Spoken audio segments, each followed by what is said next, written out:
Buen día, gracias por estar conectados a este webinar. Soy Alejandro Spueis, gerente de marketing y comunicación de Expotrade Sociedad Anónima, la empresa realizadora de Expologística, con el patrocinio de ARLOG, la Asociación Argentina de Logística Empresaria, entidad para la cual también organizamos el Encuentro Nacional de Logística Empresaria.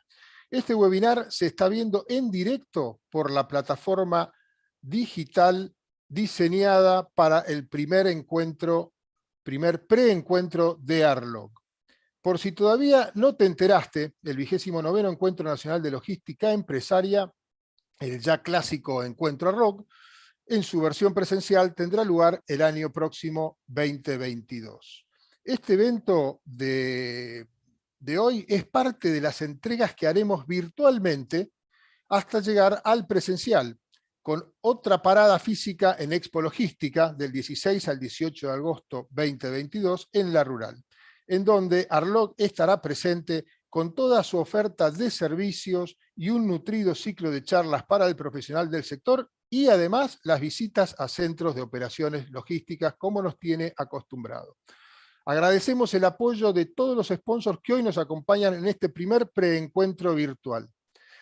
Hoy te acercamos dos temáticas de actualidad. En la primera parte vamos a tener un pantallazo sobre la actualidad de nuestra economía y nos presentarán algunas pautas con miras al 2022. Para ello, hoy está con nosotros Claudio Suchovicki, gerente de desarrollo de la Bolsa de Comercio de Buenos Aires. La segunda charla del día busca echar luz en un tema muy candente: la crisis global del transporte marítimo y su impacto en los costos de la logística del comercio exterior. Para ese desafío está con nosotros Alejandro Wolf, presidente de Usen Logistics de Argentina, Sociedad Anónima, y miembro de la comisión directiva de ARLOG. A estos dos oradores de lujo le vamos a sumar un moderador también de lujo. Nos acompaña Rodrigo Quirós, vicepresidente segundo de ARLOG. Previo a dar comienzo al espacio de los oradores invitados, vamos a escuchar unas palabras de bienvenida a cargo de Raúl Garreta, presidente de ARLOG, de la Asociación Argentina de Logística Empresaria. Adelante, Raúl, podés desmutearte y todo el micrófono es tuyo. Gracias, Raúl, adelante. Bueno, muchas gracias, Alejandro. Bueno, ahora que tengo el micrófono, voy a decirles que no voy a usarlo demasiado. Vamos a tratar de hacer algo bastante corto, pero me importaba tener esta posibilidad de hablar con gran parte de la comunidad logística que, por lo que veo, está presente. Así que es un momento importante para mí también poder entrar en ese contacto y comentar algunas cosas. Ante todo, excelente el trabajo de Expotrade y ARLOG. Formamos un equipo en conjunto que ha trabajado muchísimo para lograr todos los encuentros que venimos haciendo desde hace muchos años, y también esta actividad virtual que creo que es de primer nivel. Así que realmente muy contento del equipo que hemos formado y de todo lo que se ha trabajado para este webinar. Agradecimiento especial para Claudio Suchovicki. Realmente, como habíamos comentado internamente hace un ratito, digo, todo el mundo lo conoce, todo el mundo sabe cómo trabaja, cómo se expresa, es muy simple y muy claro. Todos los que no saben, los que lo escuchamos y sabemos poco de economía, seguramente nos vamos un poquito más informados con él. Así que realmente es un gusto poder tenerlo y desde ya se lo agradezco mucho. El caso de Alejandro Wolf es una persona de la comisión directiva de ARLOG, un especialista, es el presidente de Usen Argentina, y bueno, después seguramente van a introducirlo mejor que yo, pero también quiero agradecerle a él mucho por por tratar un tema que también es muy importante. O sea, más allá de toda la logística, de todos los aspectos de logística, transporte y todo eso, en realidad él está focalizado mucho al comercio exterior, y creo que va a ser una charla muy, muy importante para todos los que tenemos algún problema con las importaciones y las exportaciones, ¿no? y la disponibilidad de recursos como para poder manejarnos en este tiempo. Cortito, Arlog viene trabajando fuerte desde la que inició la pandemia y antes también, pero lo que quiero dejar claro es que no nos hemos quedado quietos, hemos hecho muchas actividades, hemos trabajado mucho en temas propios de Arlog que ustedes seguramente han podido compartir con nosotros, caso del desayuno, de los desayunos que tenemos mensualmente, pero me interesaba introducirlos decir unas palabras sobre algo concreto en tema de lo que es capacitación, que ha crecido muchísimo estos 2 últimos años. El tema de la pandemia ayudó a que toda la capacitación se transforme en un formato virtual, que creo que tiene para todo el mundo, y sobre todo para los que están a distancias importantes de la sede de Arlog, le viene muy, muy bien. O sea, ha crecido mucho la capacidad de capacitación, y lo que creo también que es importante comentarles es que dentro de los programas de los proyectos y programas de trabajo, seguimos trabajando con la Ciudad de Buenos Aires, el gobierno de la Ciudad de Buenos Aires, quien nos convocó para capacitar cerca de 300 alumnos de zonas carenciadas, para poder llevarlos a un aprendizaje sobre una temática logística importante. Se reciben de operarios calificados con Arlog, los llamamos de esa manera, y de alguna manera los ayudamos mucho para que puedan insertarse laboralmente. Creo que hace poquito tuvimos la primera entrega de diplomas, y la verdad que fue muy emocionante. Realmente vamos a seguir con esto, la Ciudad de Buenos Aires nos apoya y nos brinda la posibilidad de llegar a mucha gente que le puede servir muchísimo. Así que bueno, eso quería comentarlo también, que es parte de lo que está haciendo Arlog. Y por último, ayer hemos lanzado lo que se llama el Observatorio Arlog. Hemos tenido el observatorio funcionando hace mucho tiempo, que por algunas situaciones, básicamente, el líder del equipo del observatorio en ese momento se fue a vivir a otro país, no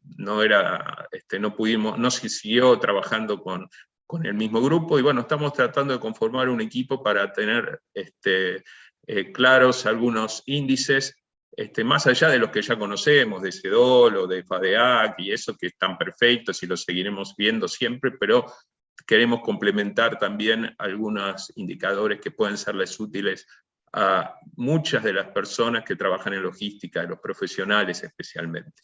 Así que bueno, alguno que quiera sumarse al equipo de trabajo del observatorio, desde ya comunicarse con Arlog, con Graciela Veleiro, que es la gerenta, y bueno, lo incorporaremos también. Así que desde ya muchas gracias.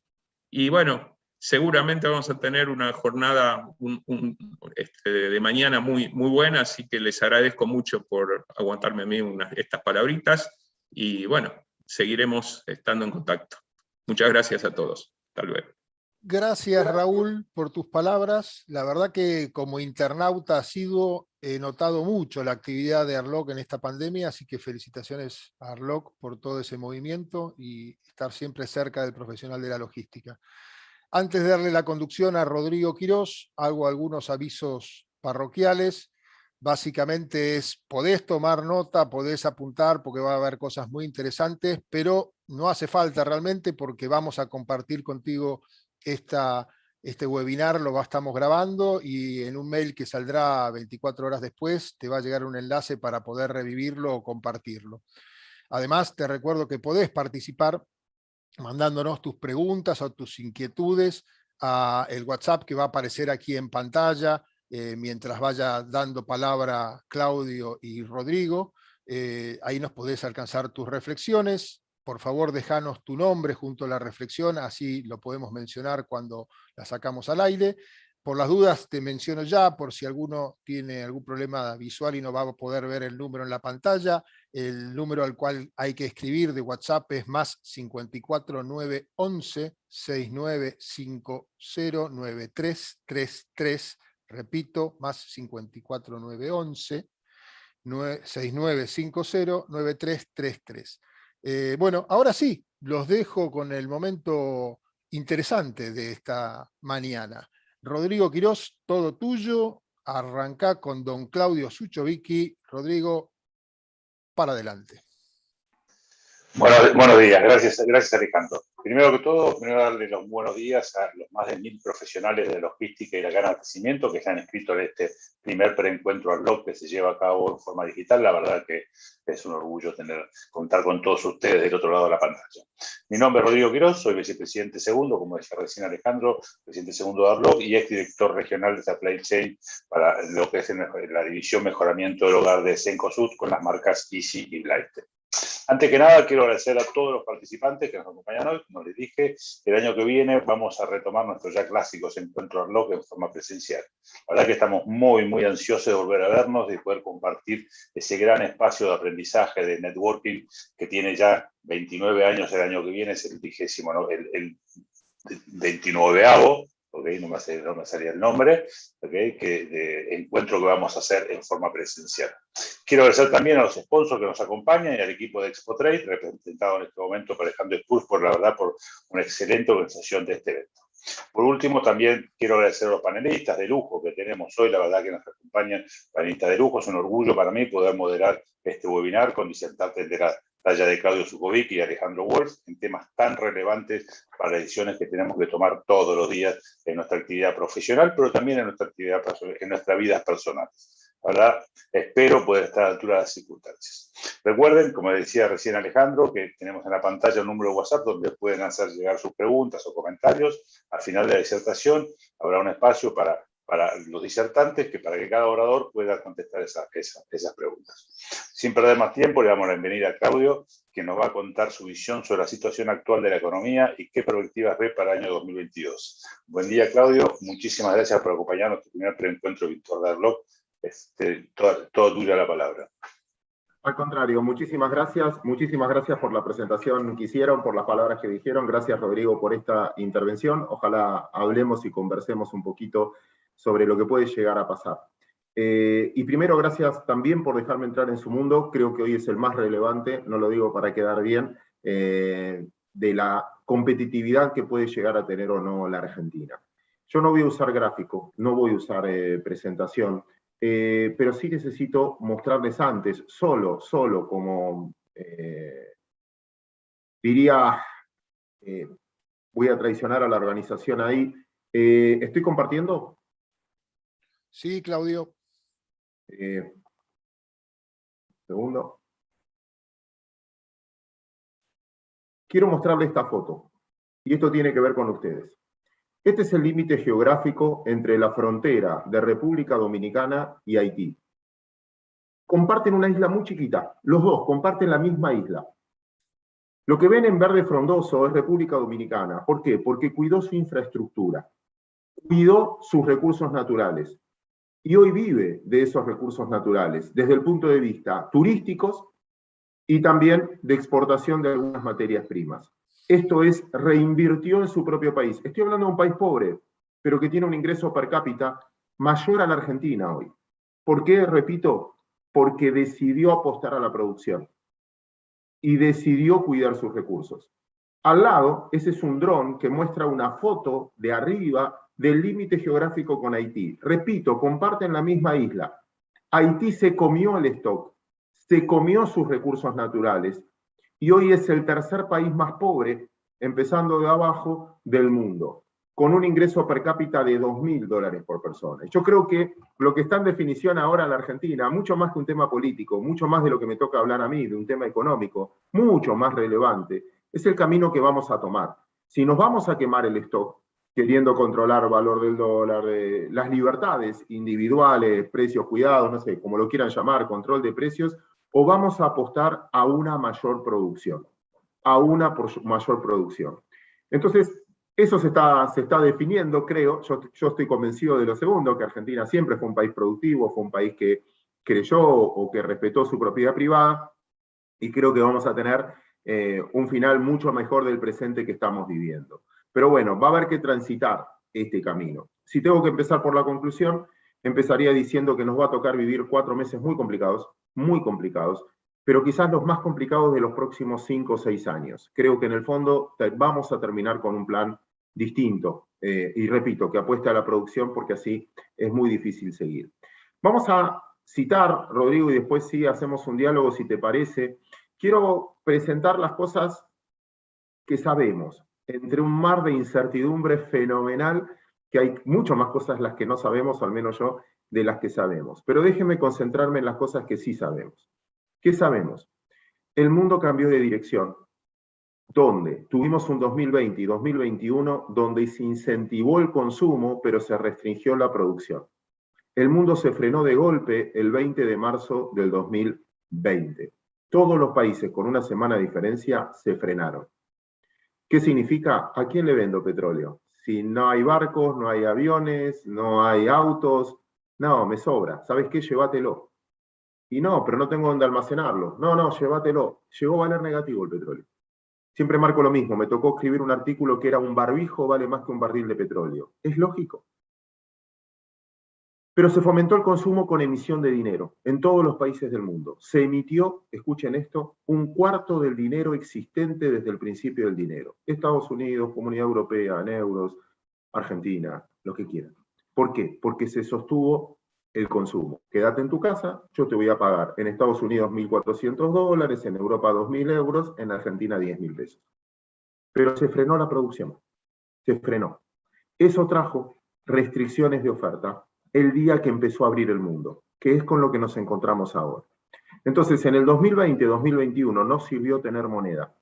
Las tasas fueron negativas. Una tasa a 10 años en Estados Unidos hasta hace 3 semanas atrás valía menos del 1% anual. Ojo que ya vale 1,60. ¿Qué significa? No me conviene tener plata. ¿En qué me conviene ahorrar? En bienes. Sube el maíz, sube la soja, sube el trigo, sube el petróleo, sube el Bitcoin, suben las acciones, suben los bonos. No, baja el dólar. Baja el dólar. Pero ese proceso empezó a cambiar, porque el mundo se abrió y ahora hay que producir. Y a este precio de petróleo, tiene sentido producir, porque ya es más rentable. Entonces, hay demanda de dinero real, por eso empieza a subir la tasa de interés. Y tuvimos restricción de oferta. El mundo se abrió y no hay stock. Hoy leí un informe que me sorprendió. No me voy a meter en el mundo de Alejandro, se lo voy a dejar decir a Alejandro, porque yo no sé, solo toco de oído en esto que voy a decir ahora. Yo no lo sabía. Hoy, debido a las materias primas, etcétera, hay un informe que leí que el 96%, no me quedé blanco, el 96% de la producción de contenedores es China. Y hoy hay un cuello de botella en los contenedores, en los que ustedes necesitan para... Y no hay, porque se interrumpió la producción durante un montón de tiempo, y ahora están produciendo al 90% de capacidad instalada, pero hay un cuello de botella, donde se eligió el transporte marítimo como la principal vía porque se interrumpió el transporte aéreo o terrestre por la pandemia. Eso produjo un cuello de botella, que finalmente van a cambiar los números. ¿Qué estoy diciendo con esto? Lo que sabemos es que el ciclo financiero, el de mi mundo, que fue muy positivo 2020-2021, ahora empieza a tener algún cierto de problema, porque empieza a haber demanda de dinero real. Miedo a la inflación en algunos casos, otros no, porque dicen que es temporal. La Reserva Federal dice, bueno, con estos precios van a incentivar a producir más, que bueno, China está produciendo contenedores y tarde o temprano esto se va a nivelar. No va a ser tan inflacionario, lo es de corto plazo. Pero sí, los países desarrollados empezaron a crecer su economía real, con demanda de bienes que faltan en el mundo. Esa falta de suministros trae una desigualdad enorme y nosotros vamos a pagar precio por eso. Entonces, ¿qué sabemos? Argentina en el 2020, Rodrigo, 2021, recibimos 3 ingresos extras, 3. 2021, todavía no terminó el año y recibimos 3 ingresos extras. Soja 600, ya vale 450. Cobramos como 7.000 millones de dólares de diferencia por precio. 4.500 palos de extras del fondo. Ya está, ya la cobramos, están de nuestro lado, no viene más plata. Tercero, impuesto a la riqueza. Imposible para mí volver a aplicarlo, porque es como, ayer me daban un ejemplo que estaba muy bueno, que es cortarle la cola a un perro, y una vez que le cortaste la cola, anda a agarrarlo. Una vez que te cortaron y te sacaron 10, ya está, se está yendo la gente a vivir a otro lado, y se judicializa, con lo cual, y con otra composición del Congreso no creo. Entonces Argentina este año recibió 63.000 millones de dólares, récord. El año que viene, 2022, no vamos a recibir ese dinero. Por precio, soja, porque no hay ingreso extra ni por fondo ni por impuesto a la riqueza. Con suerte, 53.000. Rodrigo, en tu mundo eso significa más restricción de importaciones. Más restricción. Y en un país que empezó a rebotar económicamente porque hay algo más de consumo y ahora lo van a exacerbar metiéndole plata a la gente en el bolsillo que no quiere esa plata, se va a trasladar directamente, la va a gastar esos pesos, va a haber falta de suministros.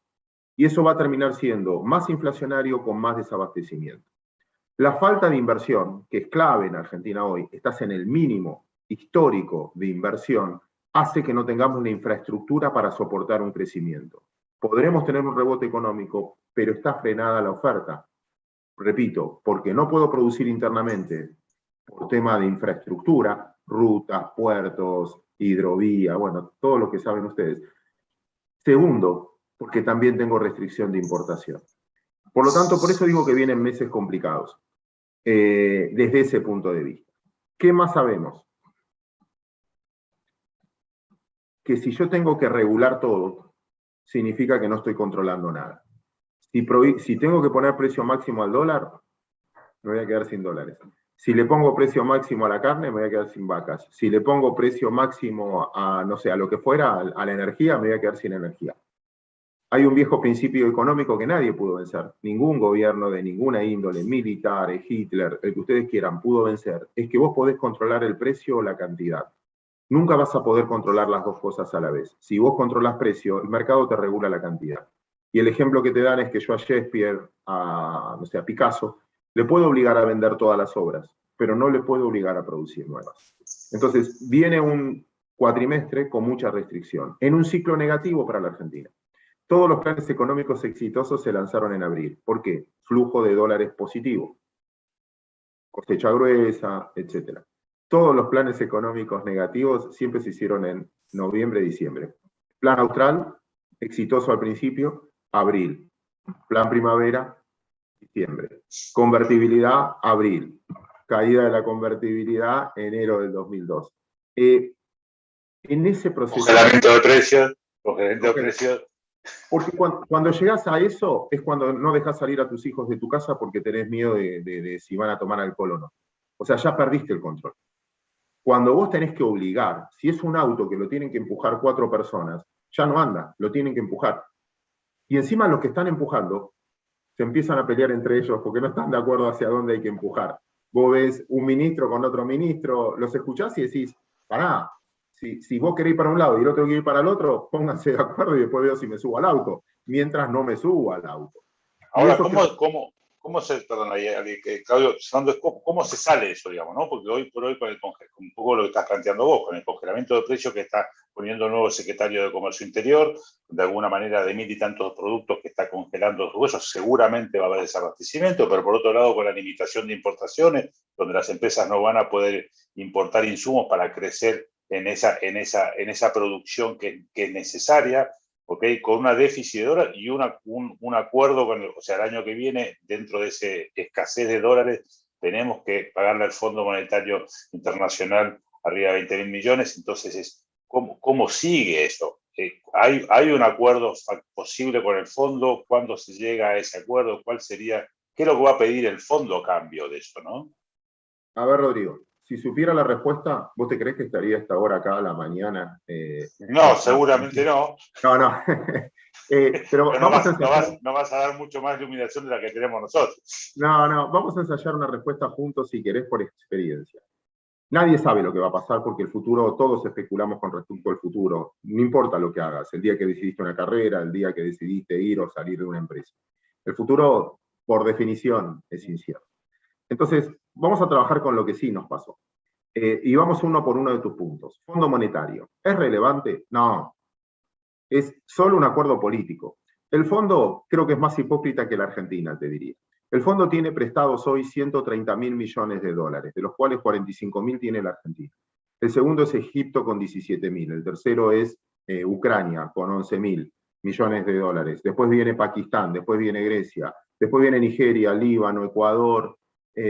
Nada, sabe lidiar con países en problemas. El fondo es el prestamista de última instancia y es un organismo político. La mejor definición que escuché no es mía, no sé de quién es, nunca supe el nombre, pero me encantó, una vez la leí, que es: estos organismos multilaterales del crédito son especialistas en sacarle la plata a los pobres de los países ricos para dársela a los ricos de los países pobres. ¿Por qué me enoja? Fíjate los 4 últimos directores. Rodrigo de Rato preso, Khan preso por querer violar a Christine Lagarde con no sé cuántas causas, y la actual también la están por despedir por causas. No le asignaría al fondo como, el fondo es un organismo político que ya te dio la guita, con lo cual ya está. Es más, suponete que te la regala, Rodrigo. Te dice, ¿sabes qué? Me pudrieron. Siempre llorando, ustedes siempre lloran, mira los países que le presto, los únicos que nunca cumplen, los únicos que se la pasan llorando son ustedes, me pudrieron, llévatela, no me debe nada, te la regalo. ¿Vos te crees que Argentina resolvió los problemas? No, sí, no, sigue. ahí está el punto. Entonces, porque aparte de pagar el fondo, entre comillas, que se puede llegar a un acuerdo y que seguramente se va a llegar, el tema es, seguimos teniendo déficit, entonces, ¿con qué lo vas a financiar, no? Vale, vamos a ese punto, me parece el central. ¿Qué va a pasar con el fondo? El dato clave es si, para mí, te lo pongo en estos términos, la devaluación del dólar oficial o si puede haber más presión va a depender si pagamos en diciembre la cuota de 1.800 millones de dólares o no. Hasta ahora pagamos todas las cuotas. En marzo, en el 2022, no vamos a pagar, va a haber un acuerdo, porque a los dos les conviene el acuerdo, lo van a estirar para adelante. Argentina, lo único que están esperando todos es cómo soporta la coalición actual, cómo soporta bancarse el libreto de decir, arreglamos con el fondo porque nos comprometimos a bajar el déficit, a hacer una reforma laboral. Tener que firmar eso les cuesta, por eso están esperando después de las elecciones, y el costo son estos 1.900 millones de dólares que hay que pagar a diciembre. Porque lo que van a firmar, igual no va a cumplir Argentina, porque nunca cumplió, con ningún gobierno nunca cumplió eso, y nadie cumple. O sea, lo tiro para adelante. Eso me parece que es la deuda es la consecuencia de un problema, no es la causa. La causa es lo que decías vos, el déficit fiscal. Y ensayemos juntos. ¿Qué hizo la Argentina siempre? Va a ser lo que hizo siempre, porque siempre hizo lo mismo, porque como no puede regular la situación, lo hace por licuación, no por baja de gasto. ¿Cuándo pasó esto? El dólar más caro de toda la historia fue en 1975, el Rodrigazo. 76 plata dulce, 78 el dólar más barato de toda la historia. Vimos millones de películas con eso. 3 años de diferencia. 82, Lorenzo Sigol, que apuesta al dólar pierde. 85, 3 años después, plan austral. Un austral valía más que un dólar. 89 y 90, segundo dólar más caro de toda la historia. 91, convertibilidad. 2 años después, el segundo dólar más barato de toda la historia. 2015, ¿qué hace la Argentina? Tiene un déficit fiscal enorme. ¿Cómo lo financia? Mientras le prestan guita, lo hace con deuda. Cuando le dejan de prestar, tiene un problema. Tengo un déficit. Argentina va a tener un déficit del 4% del PBI y nadie está dispuesto a financiarlo. Entonces, ¿qué hacen? ¿Van a bajar el gasto? No pueden, porque el 80% del gasto argentino es social. Entonces, ¿van a subir impuestos? Y ya no, porque la carga impositiva recae. Acá hay una falacia. Argentina dice que la presión tributaria es del 45% del PBI. Tiene razón, pero el 50% de la economía es informal, con lo cual ese 45% cae sobre el otro 50%, termina siendo el 70% sobre el que labura. Dicho esto, entonces, ¿qué va a hacer? No puede bajar gastos, no puede subir impuestos, va a emitir. ¿Y qué logra eso? Licuación. ¿Cuánto es el valor de un salario hoy? ¿Cuánto es el valor de mi casa hoy? Cuando esa licuación empieza, fíjate que el déficit fiscal este año fue la mitad que el año anterior. ¿Por qué? Por licuación. Licuación de jubilaciones, licuación del salario, eso genera un clima social complicado. Entonces, Argentina licúa y la hace terriblemente barata. Sacrifica otro 5 o 10% de su población, incluyéndolos en la pobreza, pero después es tan barata que sale rapidísimo. Entonces, yo creo que la licuación va a llevar estos 4 meses, que a mí es lo que más me preocupa, es la conflictividad social, porque en el fondo el que paga el pato, obviamente, son los de menos recursos, y esos tienen que mostrar su poder de negociación. Perdón que estoy siendo largo en la respuesta, pero me quiero concentrar en esto. Hay un dicho bursátil que dice, cuando hay una mesa de negociación, no te quedes afuera de esa mesa, porque el que paga la cuenta fue el que no fue invitado a esa mesa. Al campo, ¿lo invitaron? No. O sea, cuando no te están invitando es porque todos te van a querer que vos pagues la cuenta. Entonces, ¿qué tenés que hacer? Sentarte en esa mesa. ¿Cómo hago para sentar? O demuestro que soy muy importante y me tengo que sentar porque soy muy bueno, o tengo poder de daño. Y entonces va a pasar lo segundo, cada uno empieza a mostrar su poder de daño. Entonces los piqueteros cortan la calle para que los tengan en cuenta y te mando 10.000 personas. Ah, no, la representatividad de la calle la tenemos nosotros, los sindicalistas. Entonces te mando 20.000 personas. Y rompen y tiran para mostrar que hay poder de daño. Por eso creo que estos 4 meses hay conflictividad social y esa conflictividad social es la que siempre obligó al cambio. Fíjate las menciones que yo te dije, 75, 82, 89, 2001, 2000, obliga al cambio. Y ese cambio para mí es más productivo. Por eso, no sé si te contesté finalmente. Argentina va a salir, no por las buenas, que es licuando es devaluando más su moneda, y esa devaluación de la moneda corrige increíblemente los números, con el costo social. La gente se queja y eso te va a obligar. Fíjate los discursos de los políticos hoy. Presta atención a los discursos de los políticos. No hace falta más trabajo, parecen liberales todos. Pero eso puede llegar a, digamos, a llevar los niveles de pobreza a valores del año 2001. Sí. Y realmente hoy por hoy, digamos, ¿está la gente, está el ambiente como para soportar eso o realmente ves algún tipo de posibilidad de un estallido social? No sé si estallido social porque el número de pobreza, que es del 50%, para mí sigue aumentando porque la inflación sigue, por más que vos precios siguen. Hay expectativa inflacionaria mayor, no hiper, pero sí del 60%. ¿Por qué? Porque si la inflación hoy es esta, con dólar oficial congelado y con tarifas congeladas, y ahora quieren marcar algunos precios para que el INDEC también te dé menos, bueno, la expectativa no te cambia. La pregunta es, todos te preguntan cuando te cruzan es, che, ¿cuándo explota? Che, ¿cuándo hay un rodrigazo? ¿Va a haber hiper? Con lo cual, no sé si va a pasar, pero la expectativa ya te condiciona a eso. Entonces, si bien la pobreza es del 50%, como hay changas, como hay nada, no es esa sensación térmica que tenés ahora. Para mí va a haber conflictividad social, no explosión, sí conflictividad social, la estamos viendo en la calle, al menos los que vivimos en Buenos Aires la estamos sintiendo permanentemente.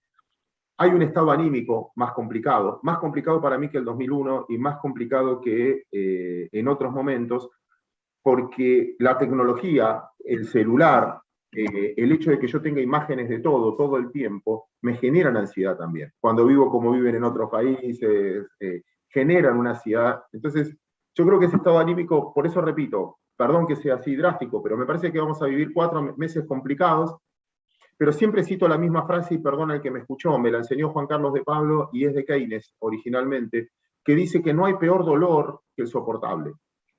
Va de nuevo, no hay peor dolor que el soportable. ¿Por qué soportable? ¿Cuándo cambiás? Cuando la sociedad te obliga a cambiar. Pasó en Argentina, pasa en todos los países del mundo. No es que solo esto pasa en Argentina. Pasó en Chile en las calles, pasó en Colombia en las calles, pasó en Bolivia, pasó en Ecuador, pasó en Estados Unidos, la salida de Trump, pasó en España con los indignados. En la horizontalidad, Rodrigo, ¿imaginabas alguna vez que le íbamos a hablar a 1.000 personas de logística por Zoom? No, claramente no. Hace 2 años esto era impensable. Bueno, Zoom no existía hace 2 años. No existía Zoom, empezó a cotizar hace 2 años. WhatsApp no existía en el 2009. Yo siempre juego con la figura de Del Potro, que ganó el US Open y se comunicaba por Nextel. No existía WhatsApp, no existía una criptomoneda, no existía economía colaborativa.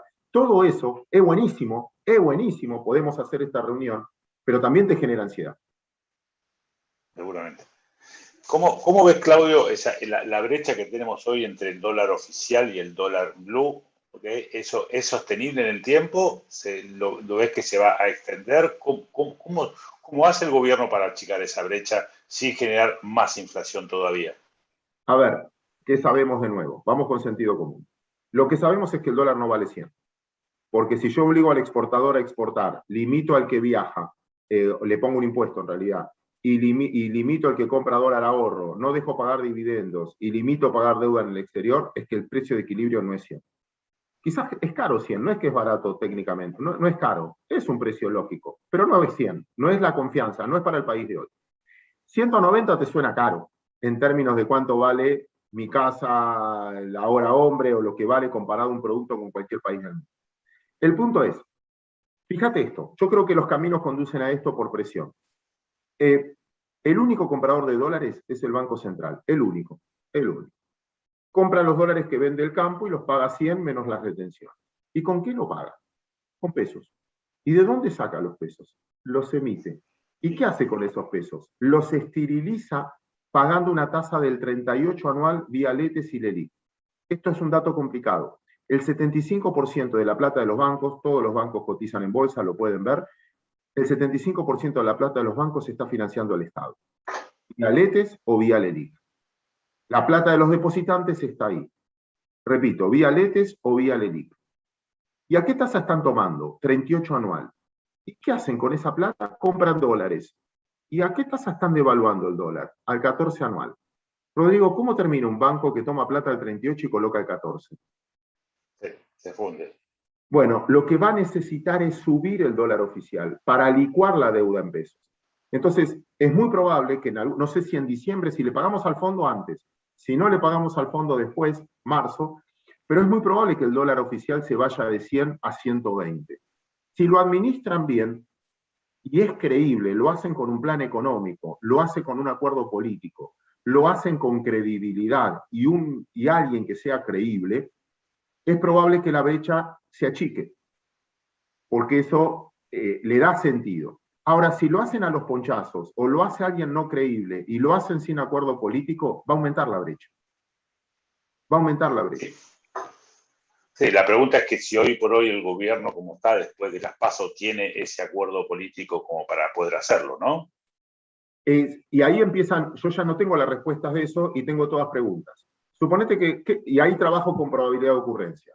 ¿Qué probabilidad de ocurrencia hay que el gobierno se solidifique o psicológicamente crezca porque da vuelta a las elecciones?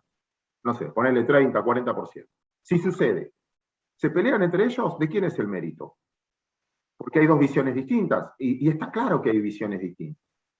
Segundo, si gana la oposición, ¿va a haber acuerdo o no le sirve el acuerdo porque dicen, no, mejor que... ¿Y la oposición se va a mantener o se van a acusar un mérito? Cuando no van a tener mérito para mí. Es un voto castigo más que un mérito. Entonces, cuando empezás a ver probabilidad de ocurrencia, te paraliza, Rodrigo. Decís, ¿sabes qué? Yo soy de los que se equivocó.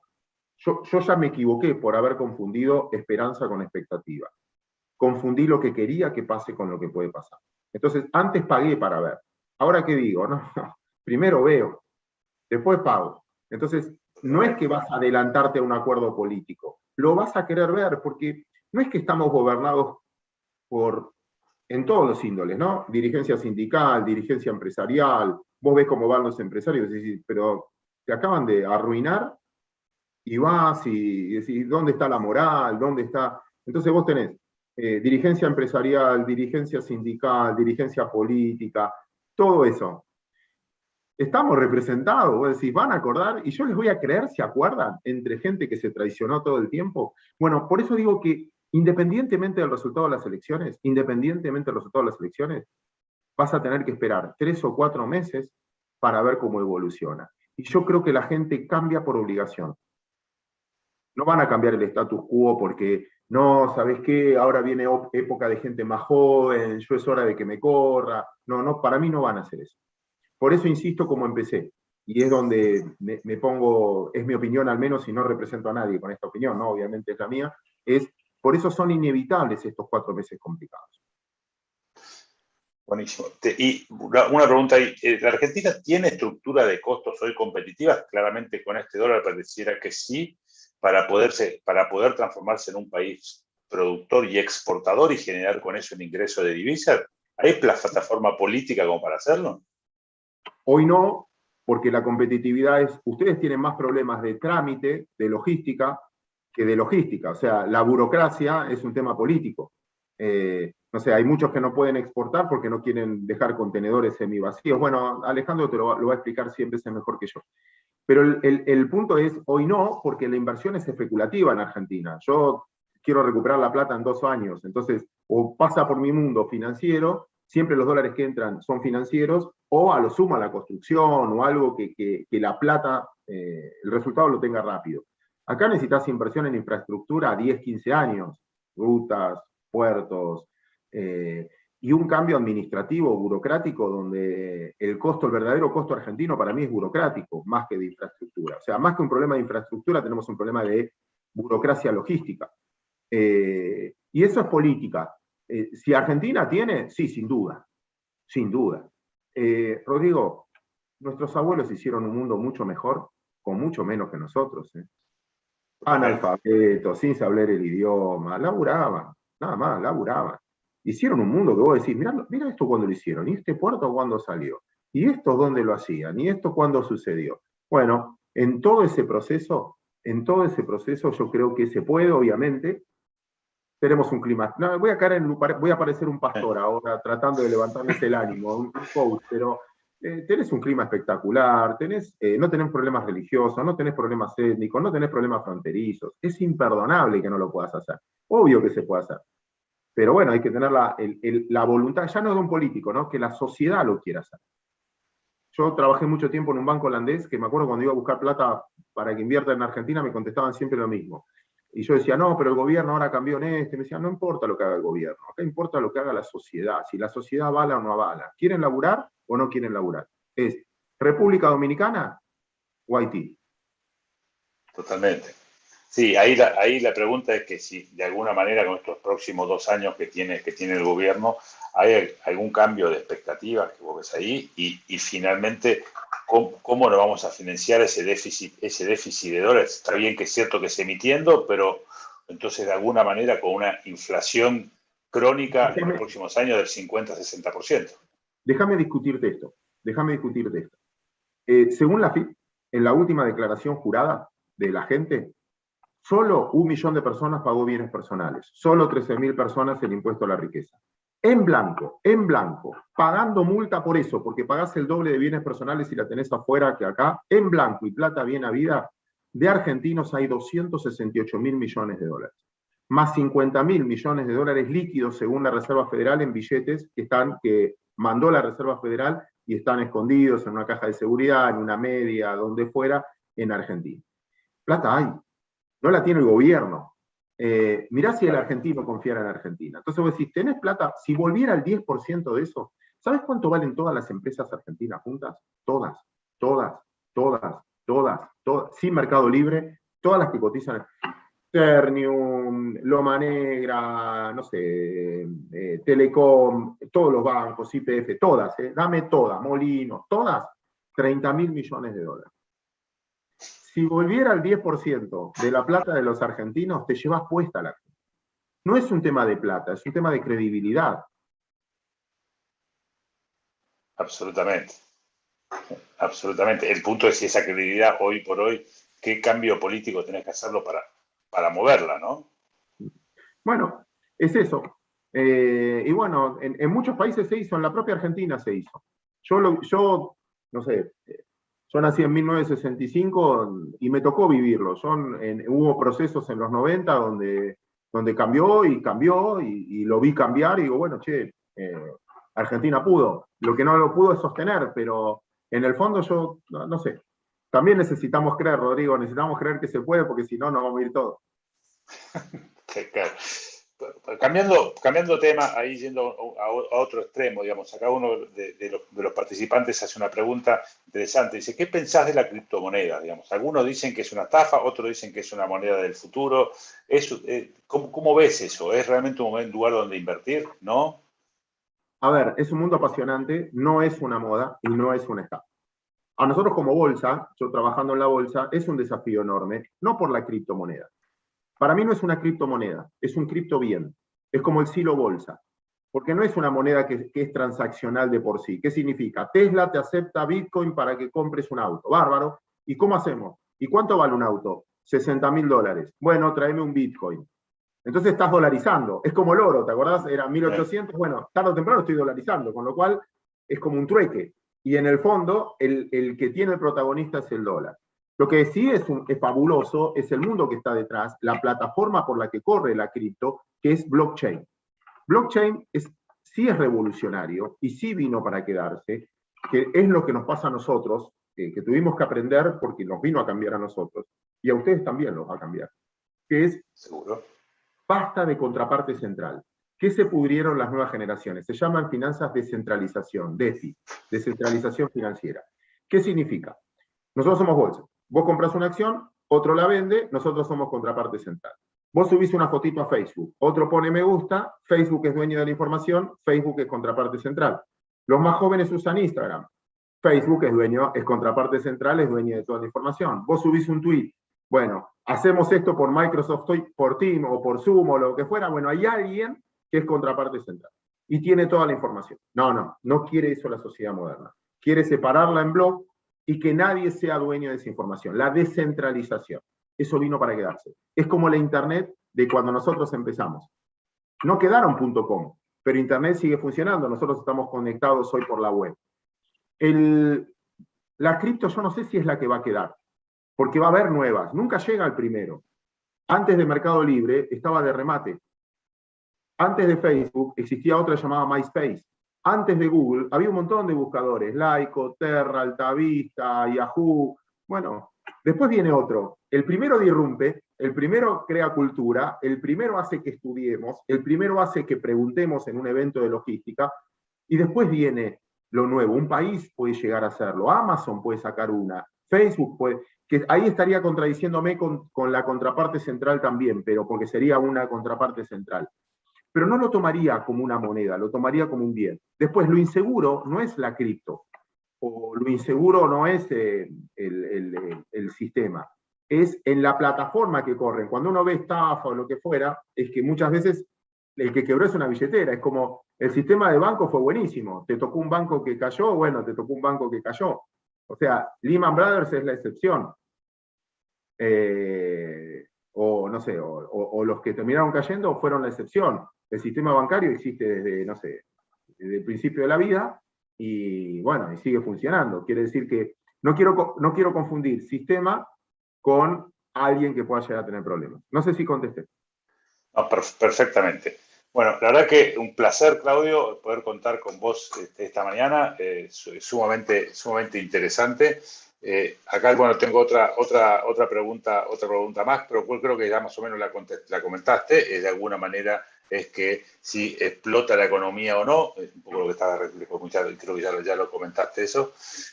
Así sí, que, bueno. A ver, la pregunta, una sola cosa con eso, si explota o no. Yo no sé qué es explotar, porque yo te podría decir que parte ya explotó, ¿no? Cuando vos ves el nivel de pobreza, cuando ves lo que vale el dólar, cuando ves lo que vale mi casa, cuando ves lo que vale, y bueno, hay una parte que ya chocamos. Quizás estamos después del choque en los vuelcos, pero me parece que el choque fuerte ya como sociedad lo estamos viviendo. Está clarísimo. Y después por ahí la última es, ¿vos ves hoy el dólar, digamos, como una moneda de referencia mundial? ¿Cómo juega ahí, digamos, esta pelea que está empezando a tener China a tratar de transformar el yen también como parte de una moneda de intercambio mundial? Hoy por hoy sí, el 62% del comercio internacional se hace en dólares, 62%, 25 en euros, y quiere decir que yo voy con dólares a cualquier lugar del mundo, más o menos me lo toman. Voy con yuanes a cualquier lugar del mundo, no me lo toman. Mirá, Amazon vale el doble que hace un año, y Alibaba vale la mitad. No es un dato menor, porque finalmente me está desnudando. Un tercer problema que no comenté es que China ahora está devaluando el yuan. Cuando valoró el yuan, que fue el 2020, necesitaba menos dólares para comprar cosas. Ahora necesita más dólares para comprar cosas. En esta guerra comercial, donde China tiene los factores de la producción, comenté lo de los contenedores que me sorprendió, etcétera, pero todavía la batalla es por la nube, y el que gobierna el mundo hoy no es el que gobierna los mares ni las tierras, es el que gobierna la nube. O sea, hoy el costo es mayor de logística que del tramo que tengo que recorrer, o sea, en la estructura de costos. Entonces, en ese proceso yo creo que el dólar es reserva de valor, hoy es reserva de valor, no sé, en 5, 6 o 10 años, y sigue siendo el patrón global. Porque hay libertad de decisión. En otros países está todo regulado. Alibaba vale la mitad, quebró. Y eso es porque regulan hasta lo que tienen que ganar, lo que no pueden ganar. Con lo cual la libertad de decisión para mí hoy es un placer y es una virtud. Todos queremos vivir o todos queremos ahorrar. Yo tenía un cambista que siempre me enseñó muchísimo, me decía, vos tenés que ahorrar en las monedas de los países donde te irías a vivir. Muy bueno. Y ahí, y por último, ahora sí, la última es, ¿cómo ves vos hoy por hoy, de alguna manera, esta problemática tiene China, justamente que estabas contando recién, de su problema de esta empresa de inversión inmobiliaria, con la caída de eso, ¿puede llegar a generar alguna crisis, una nueva crisis mundial, eso o no? A ver, no sé, yo la esperaba, yo también ahí me equivoqué porque yo pensé que si hacíamos esta charla hace un mes te decía eso. Evergrande cayó hace mucho, ahora se expuso, pero ya el problema no es de Evergrande. Evergrande tiene un pasivo más grande que el PBI argentino, es la empresa constructora más grande. Uno veía en China que se construían ciudades. Este fenómeno pasó con la subprime. Vos construís para tomar gente, obreros, y después no tenés quien te compre esas propiedades, con lo cual dejás de construir, al dejar de construir ese obrero se queda sin laburo y ese obrero no puede pagar los créditos que estaba tomando. Y ahí viene el círculo vicioso de la economía. En China lo que pasa, nunca te vas a enterar lo que pasa. O sea, siempre te van a decir un número y lo verás. Y si hay una crisis, no sé si hasta qué punto nos vamos a enterar o no, como no nos enteramos de un montón de cosas. Insisto con la palabra credibilidad. Lo que pasa es que el problema ya dejó de ser de Evergrande, porque lo que hacemos todos es mirar, bueno, ¿y quién le prestó plata a esta empresa? Si quebró esta empresa, el problema ya no es esta empresa, el problema es quién le prestó a esta empresa, quién no va a cobrar. Y ahí sí hay un sistema bancario global, ¿no? El primer acreedor es BlackRock, el segundo Blackstone, son fondos ya mucho más globales, y eso sí puede repercutir. Por eso creo, en ese proceso, por lo menos por un año, el dólar va a ser más fuerte que el resto de las monedas. Y eso nos va a jugar en contra a los emergentes, ¿no? Bueno, buenísimo. Muchísimas gracias. De verdad que tengo un montón de preguntas más acá, pero en virtud del tiempo, de alguna manera, te invito ahí a, no sé si hay algún cierre particular que quieras hacer, agradecerte de vuelta la participación. La verdad que es un orgullo y un placer poder contar aquí con vos en este preencuentro. Al contrario, el placer es mío. Muchísimas gracias. Mucha suerte en el evento. Para suerte de los participantes, voy a apagar la cámara, me voy a poner en off para escucharte ahora con Alejandro. Y gracias por la confianza, que es lo que más valoro en este momento donde escasea, ¿no? No, por favor, de vuelta, gracias a vos. Gracias, Rodrigo. Gracias, Claudio Suchovsky. La verdad, un manto de conocimiento terrenal. Creo que cualquiera de los que estemos del otro lado de la pantalla hemos podido absorber buena información para tener más claro qué es lo que puede llegar a suceder en los próximos meses. Gracias, Claudio, nuevamente por estar en este primer preencuentro Arlog del 2021 con miras al 2022. Bueno, ahora sí vamos a pasar a la segunda charla de este preencuentro. Para ello, como ya les anticipamos, invitamos a Alejandro Wolf, presidente de Usen Logistic Argentina Sociedad Anónima, miembro de la comisión directiva de Arlog, quien nos va a traer información sobre la crisis global del transporte marítimo y su impacto en los costos de la logística del comercio exterior. Mientras se acomoda Ale, que debe andar por ahí, Alejandro, podés ir prendiendo la cámara. Recordá que podés mandarnos tus preguntas al número que aparece cada tanto en pantalla, más 54 911 6950 9333, y esas preguntas se las haremos al finalizar la presentación de Alejandro Wolf. Déjanos tu nombre, por favor. Bueno, ahora sí, le mando el poder al amigo Rodrigo Quirós para que siga con Alejandro Wolf. Rodrigo, todo tuyo, seguís con la marcha. Muchas gracias, Ale. Bueno, ahí un poco lo estaba comentando Claudio, ¿no? Pero si nosotros miramos, por ejemplo, el World Container Index, que nos muestra cómo fue evolucionando el costo promedio global a nivel mundial de un contenedor de 40 pies, vemos que el costo de ese contenedor creció en el último año un 283%, y si lo comparamos contra el diciembre del año 2019, justo previo a la pandemia, ese costo creció un 590%. Lo mismo nos vamos a encontrar si vemos, si queremos ver cuál es la calidad de servicio que tenemos desde el punto de vista en lo que es la logística internacional, medida tanto con los lead time como la previsibilidad de embarque, donde se ve no solo un crecimiento exponencial en los tiempos de viaje, esto motivado por las múltiples escalas que están haciendo los buques y por la escasez de buques que hubo en algún momento, sino también en los tiempos promedio de buque. Y esto motiva, digamos, cuando pedimos para embarcar un contenedor, históricamente, digamos, los tiempos que tardan desde que pedimos el OK de carga hasta que finalmente se buquea o se carga, esos tiempos se han multiplicado por varias veces, digamos. ¿Okay? Alejandro Wolf, presidente de Yusen Logistics Argentina, nos contará, digamos, su visión sobre esta crisis global del transporte marítimo, cuál es el impacto que tiene los costos en la red logística del comercio exterior. Como decía recién Alejandro, recuerden que al final de la presentación pueden haber un espacio para que Alejandro conteste las preguntas y los comentarios que hagan a través de WhatsApp. Buenos días, Alejandro, ¿cómo estás? Muchísimas gracias por acompañarnos esta mañana. La verdad que el tema es súper entretenido, súper interesante, y que hoy por hoy nos pega absolutamente de pleno en todos nuestros procesos logísticos, digamos, tanto en lo que es comercio exterior, en la importación como en la exportación. Buen día, Rodrigo. Efectivamente, déjame primero agradecer, por favor, a LOG, aún siendo miembro, que me hayan seleccionado para participar. Especialmente un honor participar junto con Claudio en este evento, y agradecer a los participantes, ¿no? Bueno, efectivamente, lo que está pasando es algo que no tiene precedentes.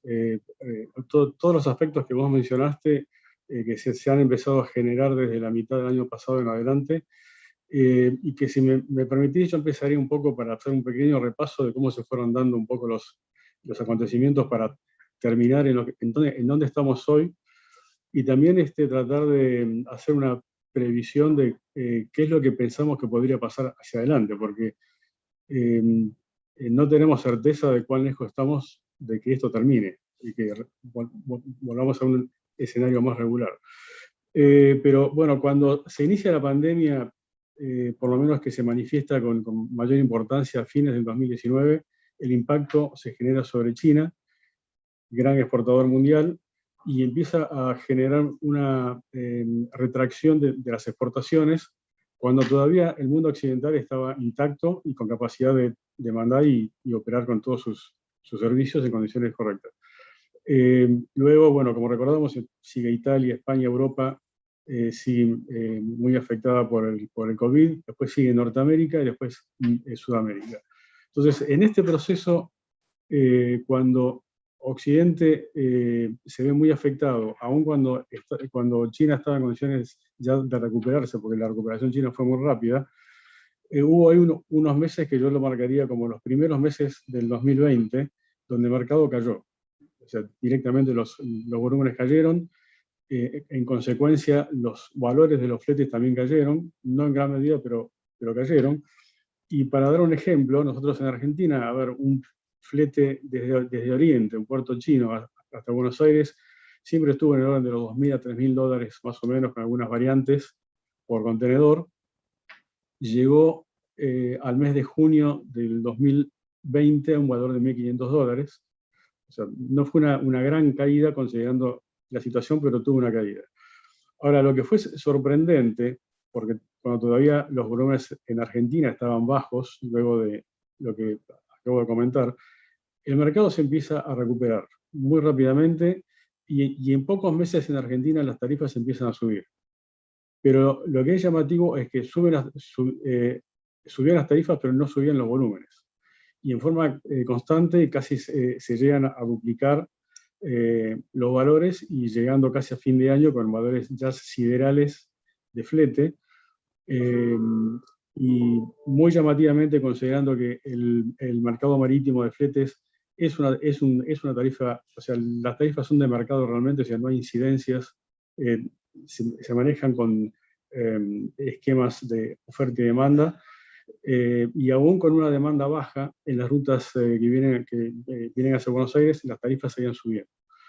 Incluso en esos meses empiezan a aparecer datos de líneas marítimas con resultados récord en sus ingresos, y eso llamó más la atención, pero finalmente empezamos a ver cuál era el origen de esta situación. O sea, lo que estaba pasando es que Estados Unidos, con un plan de recuperación, empezó a tener volúmenes récords de importación. O sea, lo que estaba ocurriendo es que un tráfico particularmente, además parcialmente también Europa, comenzaba a recuperarse y a consolidar sus importaciones, y el tráfico más fuerte obviamente es el de Oriente, Estados Unidos.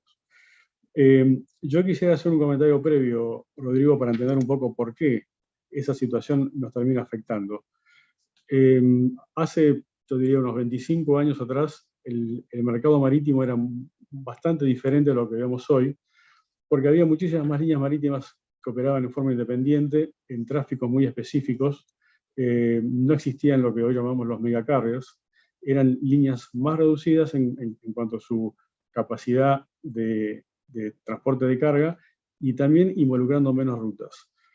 Luego empezó un proceso de adquisición de líneas entre sí. Algunas líneas empezaron a crecer, algunas comprando colegas del mismo servicio, otras cubriendo rutas diferentes. Bueno, el resultado hoy que tenemos prácticamente 10 líneas que están cubriendo, yo diría, más del 90%, o entre el 85 y el 90% de la capacidad de carga.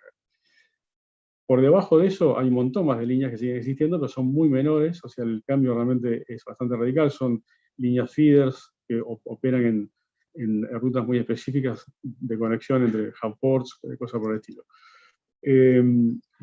Las 7 principales, las 7 primeras ya cubren cerca del 80% de la carga. Entonces,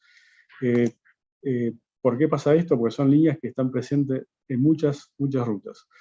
Entonces, si consideramos eso, cuando algunas de las líneas consideran que existe un servicio más eficiente, más rentable, con mayor volumen de carga, lo más conveniente es, bueno, tomar recursos de rutas donde no están con tanta demanda y pasarlos a las rutas donde sí existe una demanda más fuerte. Y eso fue en parte lo que estuvo pasando. O sea, si analizamos qué es lo que ocurría con los servicios hacia el puerto de Buenos Aires o hacia Sudamérica en general, han existido y siguen todavía lo que se denominan blank sailings, por ejemplo, que es cuando se hace la configuración de una ruta, por ejemplo, tomando puertos de China con Buenos Aires, para que los servicios sean semanales, se integran con una cantidad de barcos, considerando la velocidad y la distancia. Pero a veces existe lo que se llama blank sailing por diferentes razones, donde un barco tal vez no puede cargar y se genera un gap entre un buque y el siguiente. Esto a veces ocurre en épocas de alta demanda, porque realmente están saturados y tienen que hacer escalas que no pueden cumplir. Pero en estas condiciones se empezó a generar con cierta regularidad estos blank sailings, donde básicamente lo que estuvo pasando es que los servicios empiezan a tener menos barcos. Y eso genera, en parte, es lo que empieza a generar la falta de servicio. Al mismo tiempo, este recalentamiento de los tráficos hacia Estados Unidos generó una sobredemanda de contenedores, que es lo que se notó en primera instancia. Y bueno, digamos, ante la falta de contenedores también se fue a abastecer a las rutas de mayor demanda, de mayor importancia, y eso generó que, por ejemplo, en Argentina, cuando tenemos volúmenes de importación que todavía no se habían recuperado luego de lo que pasó en el 2020, teníamos falta de contenedores y fue cada vez más complicado conseguir contenedores para los buques. Para dar una idea, poner un booking ya en medio de esta situación, o sea, booking, vamos a tomarlo como una contratación del flete, ¿no? Contratar un flete que implica que la línea marítima acepte el servicio, que se dispongan los contenedores vacíos en origen para dárselos al importador, y que luego el importador los entregue a puerto, y eso es algo que puede demandar en total no más de 10 días, entre toda la operación, máximo. Una semana a 10 días. Y lo que estaba pasando, acá pasaban semanas, las líneas no siempre podían tomar el booking por una cuestión de que no podían dar certeza de que podían prestar el servicio, y aún cuando las tomaban, a veces no disponían de los equipos en el momento. Y esto generó, por un exceso de demanda, obviamente un crecimiento de las tarifas. Para dar una idea del crecimiento de tarifas, antes hablaba de que podía estar en el orden de las $3.000 y 1.500 en junio de 2020, han llegado, hoy están en el orden de los $18.000 a $20.000.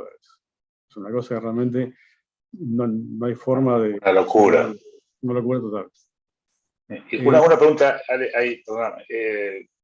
una pregunta, considerando ahí que de alguna manera hubo un crecimiento también en las tarifas, no solo hacia América, digamos, o sea, hacia la costa este, sino hacia América del Sur, Argentina, sino también para Europa y para Estados Unidos.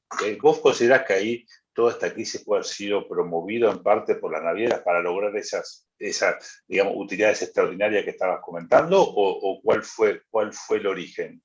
Yo no creo que esto sea así. Obviamente que esto generó un gran beneficio a las líneas marítimas. Eso está fuera de discusión.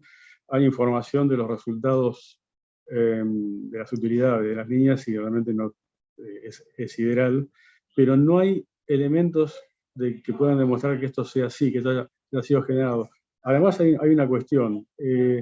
Los últimos años cada vez tiene más fuerza los programas de compliance, donde las líneas marítimas, o sea, las compañías multinacionales están muy controladas para que, digamos, en el sentido que están muy limitadas para poder hacer cosas fuera de lo que es la regulación vigente. Y los riesgos son enormes, sobre todo por las regulaciones de Estados Unidos, que en realidad tienen, y que incluso tienen un efecto de extraterritorialidad que termina afectando no solamente las operaciones con Estados Unidos, sino también las cuestiones que puedan hacer de forma no regular fuera de Estados Unidos.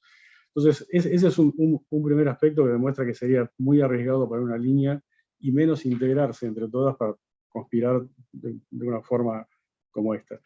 El otro aspecto que yo diría que también demuestra que esto no sería así, es que en realidad las líneas marítimas han tomado acciones para tratar de contrarrestar esta situación. O sea, de hecho, lo que vos comentabas al inicio, o sea, la fuerte demanda de la producción de contenedores fue generado por las líneas marítimas y las líneas de leasing, las compañías de leasing, que son las empresas que compran y alquilan los contenedores a las líneas. O sea, las líneas marítimas tienen contenedores propios y contenedores rentados a las compañías de leasing. Tienen un mix armado de esa forma. Bueno, ese récord de producción que llevó tan arriba los precios está generado en gran parte por las líneas marítimas para tratar de compensar esta sobredemanda. Hay un dato ahí que es interesante también mencionar.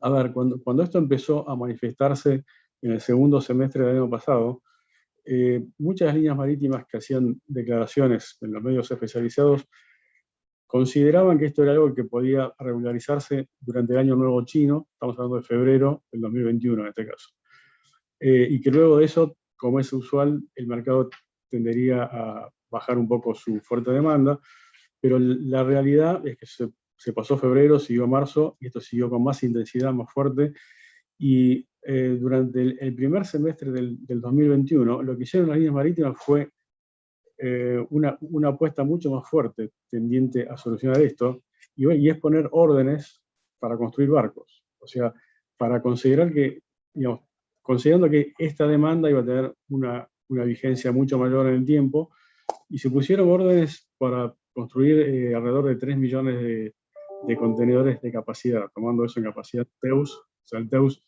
es una unidad equivalente a un contenedor de 20 pies, y si tomamos la cantidad de barcos puestos en órdenes, ya había órdenes previas cercanas a los 300 buques en las condiciones normales, pero en solo un año se agregaron más de 300 buques, y esto da un total de 600 buques que están en este momento en producción. Y el punto, o sea, esta es información de BIMCO, que es una entidad internacional que está directamente controlando y asistiendo, dando información de lo que pasa con las líneas marítimas. Ahora, el problema que existe es que por más que se ponga la mayor buena voluntad, los primeros barcos van a estar disponibles recién en el año 2023. Entonces, si esta demanda persiste en estas condiciones, no hay forma de dar respuesta hasta ese momento. O sea, no hay forma de agregar más barcos. Aún considerando... Sí, perdón. No, dale. Aún considerando que se están tomando otro tipo de soluciones, como utilizar barcos que estaban en desuso, casi considerados chatarra, que los han puesto a navegar otra vez. Hay casos puntuales donde se han utilizado buques graneles, graneleros para transportar contenedores, que eso ya genera otro tipo de problema, porque obviamente los barcos, las líneas marítimas están cubiertas por el P&I, que es el seguro internacional para las líneas marítimas, y que obviamente transportar contenedores en buques graneleros no cumplen con las condiciones mínimas de seguridad. Aún así, los P&I Club pusieron ciertos requerimientos que muchas líneas pudieron cumplir y hoy se están transportando contenedores en buques graneleros. O sea, yo no veo de parte de las líneas, es muy difícil pensar una conspiración para esto. O sea, en cierta forma, si bien están teniendo enormes ganancias, están sufriendo desde el punto de vista operativo esta situación también, ¿no? ¿Y cuánto ves ahí? ¿Cuánto ves ahí que de alguna manera este déficit que se está generando hoy viene por el lado de una extra demanda, por decirlo de una manera, o si no también por, si querés, ruidos que existen en la cadena, donde hoy el tiempo, el ciclo de un contenedor, desde que se carga hasta que se termina, digamos, de que se carga en origen o que se pone digamos, en puerta del fabricante hasta que llega al cliente final, hoy es mucho más largo por todas las ineficiencias que tiene la cadena, y los tiempos de viaje también son más largos por la cantidad de paradas, entre comillas, que hacen los barcos. Entonces, ¿cuánto de ese déficit que hay hoy se justifica por un exceso de demanda y cuánto se justifica por el mayor ruido que hay en la cadena y las ineficiencias que generó toda esta crisis? Bueno, como es usual, cuando se genera una mayor tensión sobre un servicio determinado, se empiezan a aparecer las fallas y cosas que se pueden mejorar, que evidentemente las hay. Pero acá, digamos, hay algunos factores que se han generado como consecuencia de la pandemia. O sea, inicialmente los puertos de China han tenido serios problemas con personal contagiado por coronavirus, con medidas de prevención. O sea, han estado funcionando a media máquina y eso generó una fuerte ineficiencia, obviamente. Hay un comentario aparte. Es llamativo que en muchos casos se veían puertos chinos con serios problemas por el coronavirus, al mismo tiempo que a nivel país China parecía haber resuelto el tema, pero en los puertos sí tenían, o sea, es algo francamente para evaluar. Pero después están los aspectos que se han dado en otras regiones. O sea, por ejemplo, Estados Unidos, los puertos más afectados por esta situación fueron los de la costa oeste. Estamos hablando de Los Ángeles y Long Beach, donde han sido superados ampliamente por su capacidad de demanda. En los últimos días han llegado a tener alrededor de 70 barcos esperando para entrar a puerto, en el caso particular de Los Ángeles. Y se han dado otras situaciones locales en Estados Unidos que también han complicado esto. O sea, Estados Unidos hoy está teniendo problemas para lo que es el transporte terrestre, para, digamos, la conexión local para liberar el puerto de contenedores llenos. Al mismo tiempo, las líneas marítimas han tratado de dar respuesta. A ver, hay un tema que tenemos que considerar. Nosotros en Argentina tenemos una distancia con los puertos de Oriente medida en transit time, o sea, el tiempo de navegación de alrededor de 45 días promedio. Pero los puertos chinos con los puertos de costa este de Estados Unidos están en prácticamente 10 días. O sea, 10 días es un tiempo muy, muy corto y permite dar una rotación muy rápida. Y el gran negocio para las líneas estaba siendo la importación en Estados Unidos. Esto generó que las líneas marítimas estaban más interesados en descargar, liberarse rápidamente y volver, porque la carga de importación desde Oriente era mucho más rentable. Y el mayor interés de las líneas era volver con contenedores vacíos y no tanto con exportación americana. Entonces esto generó un problema también, que termina siendo una congestión generada por carga de exportación, pero se dio digamos, una gran asistencia a lo que es el retorno de contenedores vacíos para asistir la exportación desde China. Entonces digo, todas estas cosas han ido afectando claramente la situación particular que han llevado a este incremento de tarifas y restricción. Pero acá hay un punto, porque digamos, acá por ejemplo, la semana pasada el presidente Biden se reunió con autoridades de los puertos, con los grandes operadores de servicios logísticos, con retails, con las grandes compañías que operan, porque ya son conscientes de que tienen un problema que está siendo el cuello de botella principal en el tráfico, esta situación.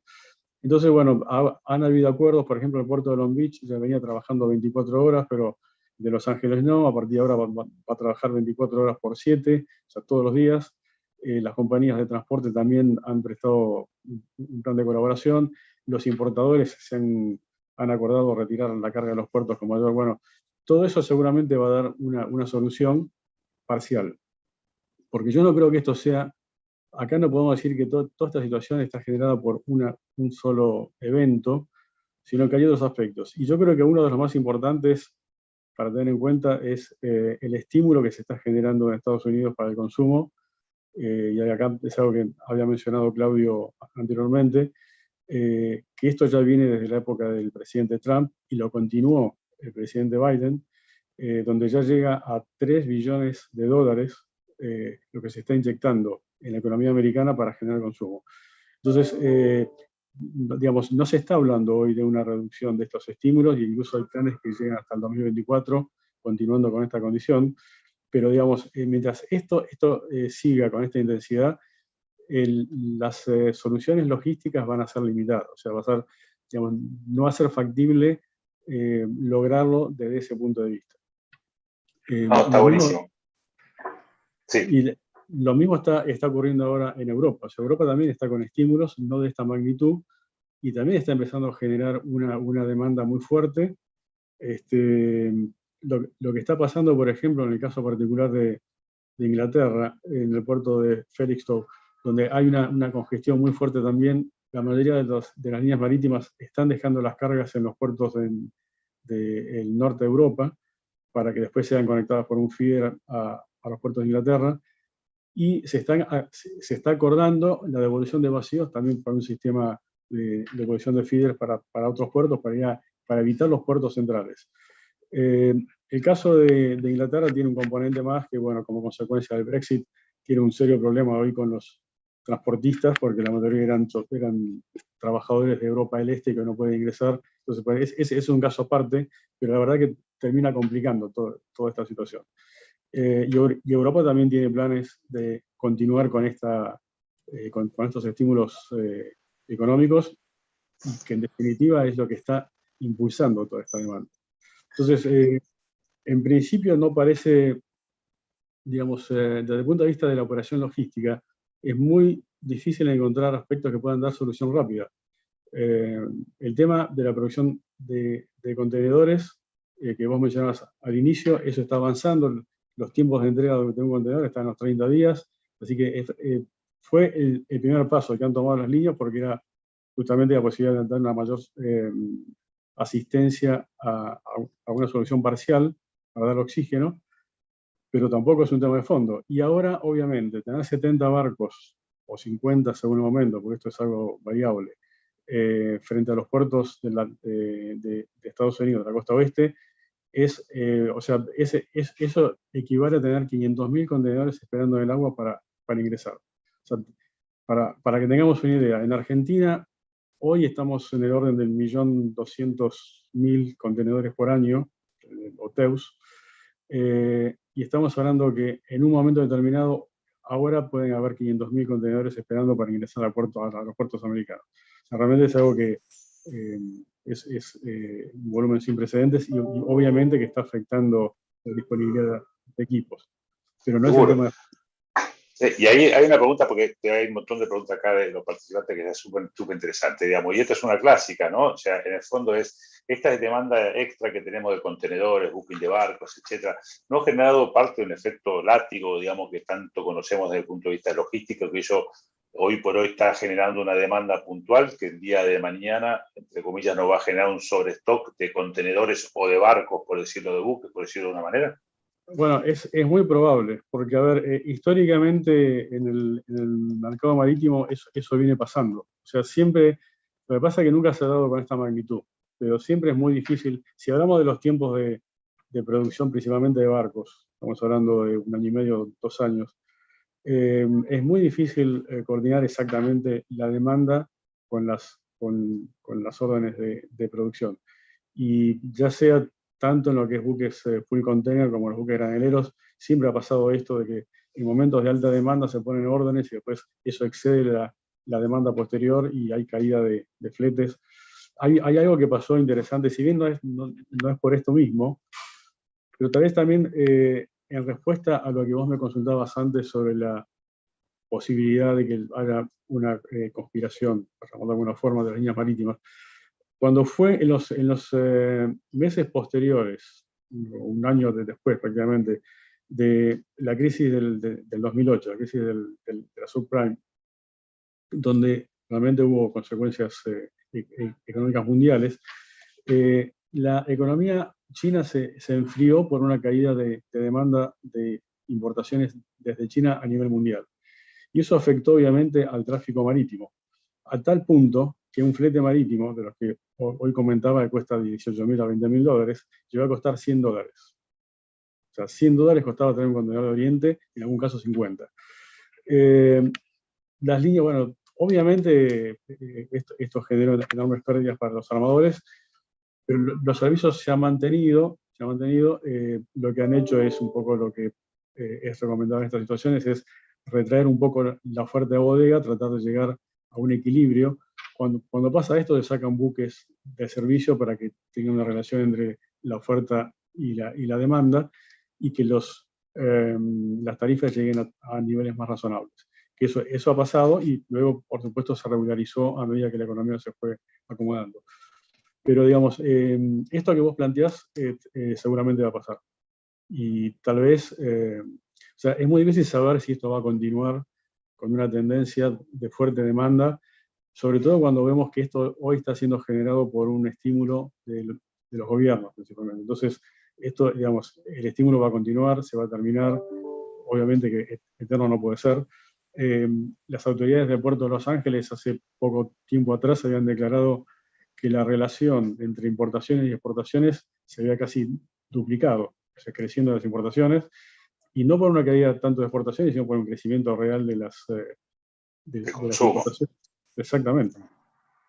Sí, y Ale, ahí una puntita. ¿Y vos esto, de alguna manera, cómo impacta también? Porque estamos hablando mucho del mundo de los contenedores, digamos, pero el otro tipo de buques graneleros, particularmente, que son buques que nosotros usamos mucho para todo nuestro proceso de exportación, ¿cómo le ha impactado toda esta crisis en ese rubro?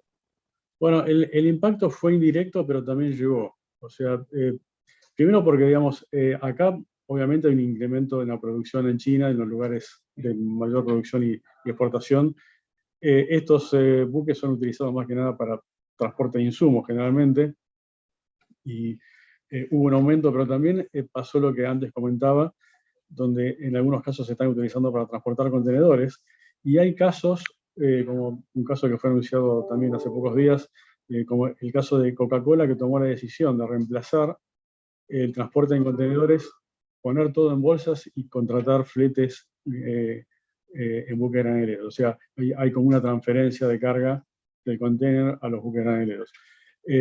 Así que también está siendo afectado, no en la magnitud de lo que pasa con los contenedores, pero también tiene un impacto.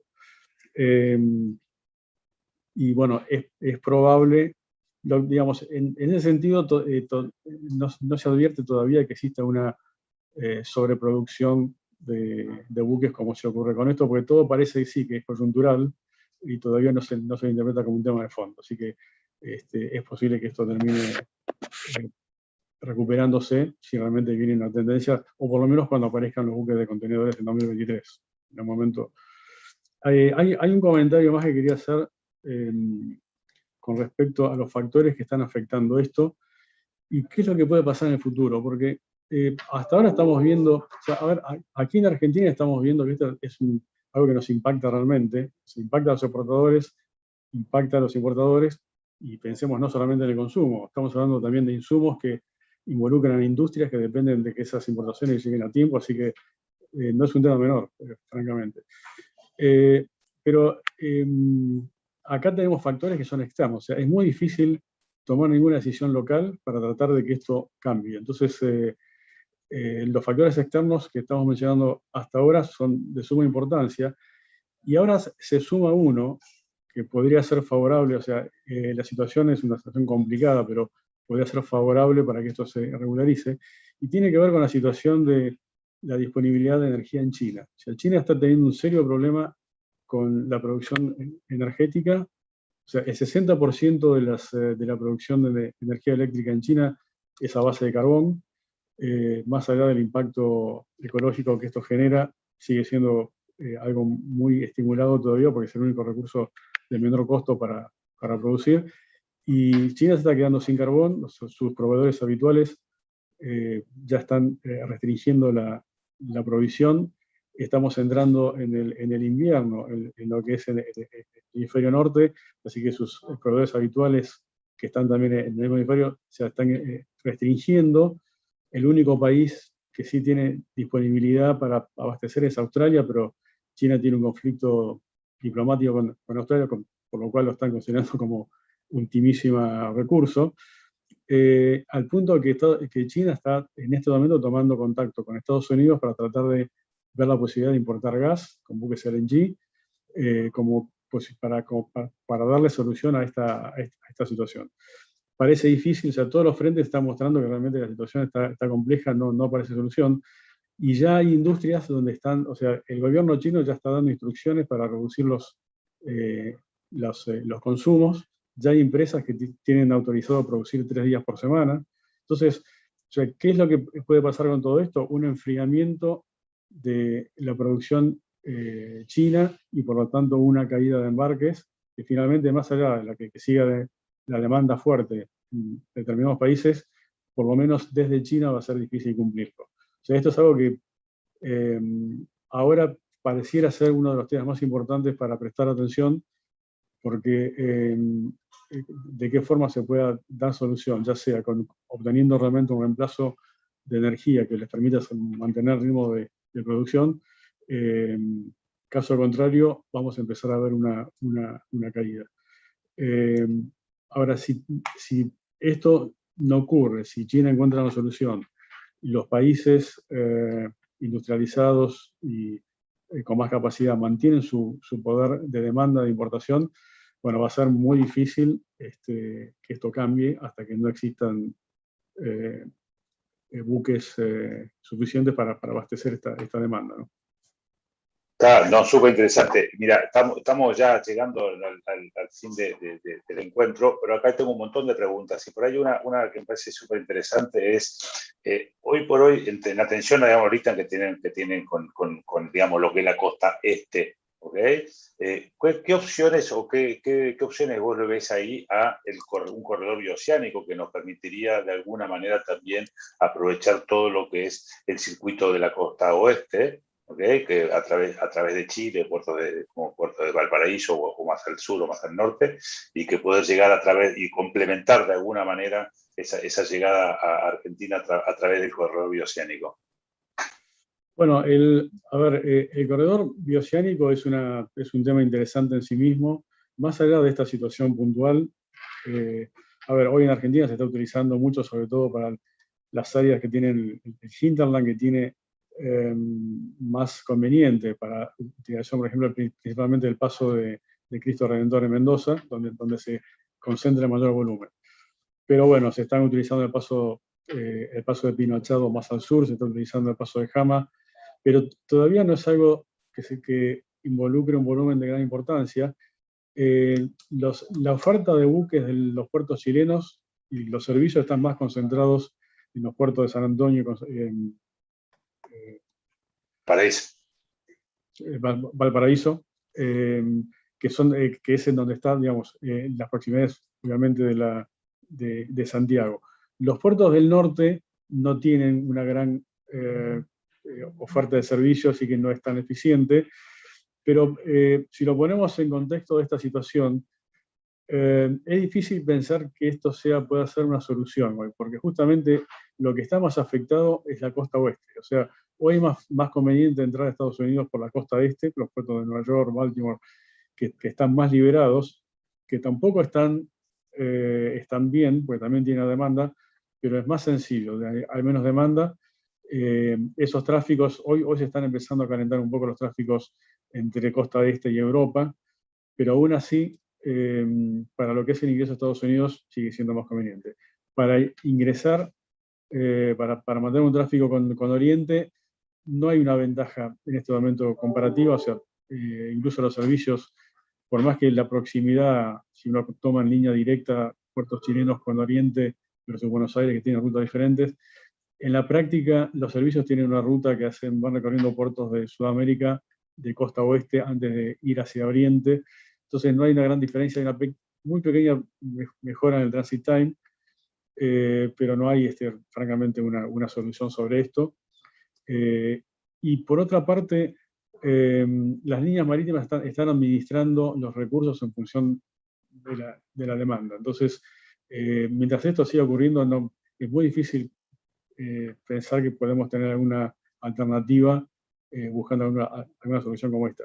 Hace poco, un cliente nos llamó desesperado, o sea, no era cliente nuestro, está cargando con otros operadores, pero no encontraba forma de llegar a Sudáfrica con sus productos. Tiene una exportación regular de productos industriales, y porque la mayoría de las líneas marítimas que hacen Oriente, en algún caso hacen una escala en Sudáfrica, en Duro en algún punto, pero en esta situación lo han dejado de hacer. Entonces, no había forma de llegar a Sudáfrica desde Argentina.